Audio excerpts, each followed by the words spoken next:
The case I was sent to jail for the documentary was to do with one refugee out of 20,000 that the government, Conservative government, brought into the country.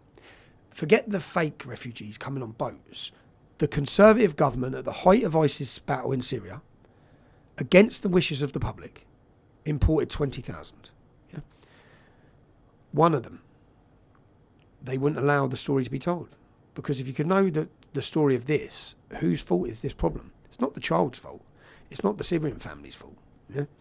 It's not their fault. It's the government's fault. I have a question about this specifically. So the establishment, you always talk about the establishment. So I just want to get this straight. The reason why the establishment is fearing people like you, exposing the truth, is because they are scared that people will see the failure of bringing mass immigration into the UK? It's their policies. They've intentionally done it. So the rape rates, the criminal rates, the violence, anything you want to talk about, the easiest thing to them to do is shut you down from talking about it. Because if you can review and look at what they've done, for example, what can I say on this? The case I was sent to jail for the documentary was to do with one refugee out of 20,000 that the government, Conservative government, brought into the country. Forget the fake refugees coming on boats. The Conservative government, at the height of ISIS battle in Syria, against the wishes of the public, imported 20,000. Yeah? One of them, they wouldn't allow the story to be told. Because if you could know the story of this, whose fault is this problem? It's not the child's fault. It's not the Syrian family's fault. Yeah? It's not their fault. It's the government's fault. Against the wishes of the public. Now, mass immigration, if you look at the voting patterns of the public and the opinion polls, we've wanted it ended for decades and decades. But they don't. They continually rise it every year. So they're working against the interests of the British public. They're not putting British people first. Everyone now knows that. Everyone can see it. So that is the reason for covering it up. Because, and all of these, the Labour Party, the mad thing is, the Conservative Party, they're the same. They just handed the baton over. Our last election, they just went, hey guys, your turn. Your turn to fuck the British public. Right? Your turn to care more about Afghanistan or Somalia or Iraq than you do against British children. Why do they keep voting for them? Why do they keep getting elected? 9 million people voted for Keir Starmer. 9 million. Yeah? 20 million people didn't vote. The man doesn't have a mandate. Yeah? We've got a 65, 70 million population. He was voted in on 9 million people. Now, why? Because we've become disillusioned. We've become neglected, forgotten, and took ourselves out, which is where they want you. Not caring about politics, not voting. That is the working class. Yeah? That is the working class. Now, what our goal was, have a cultural movement, which was the goal, was to reach the 20 million. And to electrify that 20 million. And we've got 3 years to give them identity, give them purpose, give them belief in who they are, yeah, and reach them. And if we can, we become a powerhouse for politics. All of them will go to vote, and they'll go to vote for who we want them to vote for. We didn't have to be involved in politics here, yeah. There's 3 major political parties. They all sit down with the Muslim community. Nigel Farage is doing it now, yeah. He's reaching out to the Muslim community as Reform. And he's actually given an interview where he says, by 2050, the Islamic demographic is that strong in this country, we can't alienate them. Now, if as a leader of a political party, if you're not willing to alienate an ideology, then that means you're willing to submit and surrender to it, because you're not going to tell the truth about it, which he doesn't. Anyone now in Reform who tells the truth about Islam is losing their position and they're getting gagging orders. They're not allowed to talk about these issues. Now, we can't have that. But what the Muslim community do is, I listen to Cage, or was it Mend? Mend, an Islamic radical jihadist Islamist group. Yeah, I got the transcribes from what they're talking in a mosque. Now they share platforms with the Labour Party, with all of them. And in the mosque, he said, "We now swing the seats. We, as the Muslim community, in these 10 areas, swing the seats. Don't be worried. Don't worry. Labour, Lib Dems, and Conservatives will all sit down and work with us. These are radicals." Because we can give them power. Yeah. Now I've watched all this, learned from it. I've looked at the Muslim bloc vote and thought, well, we're copying them really. What they're doing, that's what we need to do as a cultural movement. And we need to shift the politics and watch as all the politicians try to ride the wave. Now that's exactly what's happened. We've shifted the politics. We've give back identity, celebrated identity. I don't know if you've watched Raise the Flags campaign. There is a tidal wave of patriotism that is sweeping across this country.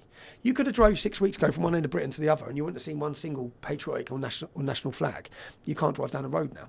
Yeah, I've been seeing videos of Charlie Veach recently. I've been watching his stuff. he's hilarious, isn't he? Hilarious. And I you know. see him walking, around Manchester. You see one British flag, and then all the other flags you see are Palestinian flags. Yeah.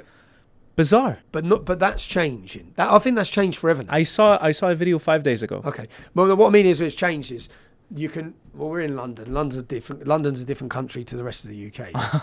But you come to the towns and cities now. You can't go down the road without seeing just British flags everywhere and English flags everywhere. There is something huge happening where the silent majority, which is what people have always talked about, who have been silent, thought a certain way, they're not going to be silent no more. I can see something massive happening. I can see a rebellion that I'd say the Great British Revolt. You had the Peasants' Revolt. Something big is underway, and I can feel it, sense it. I think anyone who comes to London this weekend is going to see it. The world's going to see it this weekend. And it's been a long time coming they've managed to intimidate us into silence, to paralyse our ability to rise up, to have people so scared. It's quite embarrassing, really. I think the British men are known throughout history as the toughest men. It's in our DNA to fight tyranny. It's who we are. And we bred a generation of men that were too scared to talk about issues because they might be called a name. When you say it out loud, it's fucking mental. It's insane. We knew that no one knows, anyone who looking in our towns and cities, no one can say our country's going in the right direction. Mass immigration's not benefiting us. Open borders doesn't benefit us. It's not going to benefit your kids. They're taking the safety. They're taking the ability to succeed. It's all coming. They're coming for you. They're coming for your money. They're coming for your wealth. They're coming for your ability to succeed. They're coming for it. And they want all of us down here as the corporations are here. And that's what we're witnessing. And I'd say there's already been a globalist revolution, and it's been going on for 20 years. The breakdown of borders, breakdown of the family. This is a revolution for globalist power. What we are now is the counter-revolution to that is trying to take it back. And it's not going to be easy. But what started now, I don't see them being able to stop it.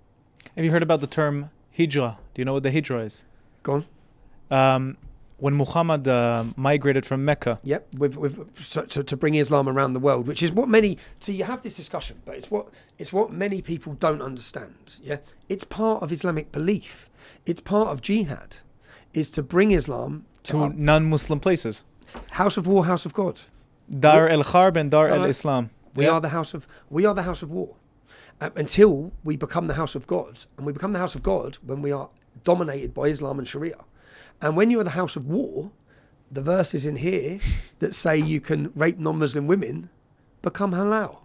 Yeah, that's it. Just to remind people, the viewers, the last Islamic caliphate was abolished in 1924 by Ataturk in Turkey because he wanted to promote secularism in Turkey. And right now, that means that the Muslim population is homeless. They have no home. They have no place to live. So right now, they're in a state of war, in a state for promoting the Dar el-Kharb. And until the world becomes Muslim again, or Muslim dominated, because they can't stand that the Jews control the Muslims in Israel, they can't stand that the Christians control the Muslims in Al-Andalus in Spain, they can't stand it. Oh no, because once it's become theirs once. That's it.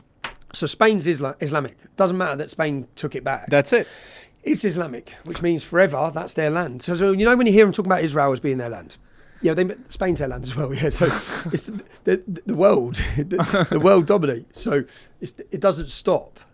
But most people don't understand these terms or the history of Islam, because unfortunately, you've not even been able to have this discussion in the West. Because when you do, you shut down, you silence. And then the Muslim Brotherhood and Iranian proxy armies. We've got Iranian proxy armies across the West. You saw that after October 7th. You saw the power and the size of the influence they have. I always say when they say, well, Jews run the world, Jews run the media. Oh, fucking not doing a very good job, are they? Because if they control the media hates them. In fact, the whole world's turning on Israel and Jews. So they're not doing a great job. That's exactly my argument. Every time I get accused, and then I say, don't you think it's a bit of a projection coming from a Muslim as a part of the Islamic community trying to dominate the world? Surah 933, prevail the religion over all other religions. It's in your Quran to prevail and dominate. So you tell me that I'm trying to dominate when we're 0.2% of the population living in a country the size of New Jersey, tiny. You've been to Israel. I've been to Israel. It's tiny. My thing is, which if you're just a neutral on this and you don't know much about it, there's 55 Islamic countries. Why can't the Jews have one? One. That was historically theirs anyway. Like it's like, and then you got the hip hop. It's just mate. But Islam, it's like, are we gonna allow through political correctness, through fear, through whatever you want to call it, are we going to allow Islam to dominate Europe? Because some people will, and they're of the mindset. Well, and I was on with Russell Brand the other day. I said, Russell, should this country ever become a majority Islamic nation? He said, no. Well, we've got to stop it then, haven't we, mate? We've got to stop it for the future security, stability, and safety of non-Muslims, all of us. Because when you become a minority, there's no minority rights in Islam. What do you think the minorities rights are like in Saudi Arabia or Pakistan or Syria or any of these countries? Can anybody watching name one country in the Middle East giving better rights to Christians or Jews? There's barely any Jews left in the Middle East. More than Israel. Nobody can. No. Christians are treated nicely in Israel. So are Muslims. Exactly. Muslims are treated nicely in Israel, but all these surrounding countries, barely any rights. They're subjugated. But yet they make it out like they're the oppressed. But which is one of their biggest weapons. The cry of victim and the cry of oppression. They kick the shit out of someone in a racist attack themselves, and then they cry racist, and then they become the victim. Like after every terrorist and jihad attack, they become the victim. Like, it's like I watch it, just thinking, what is going on? By 2050, the Islamic community is supposed to be the majority, the biggest religion in the world. Yeah, but that's only because of the rule of you can't leave or they'll kill you. Correct. If there was freedom within Islam and people could leave, it would collapse. It would collapse.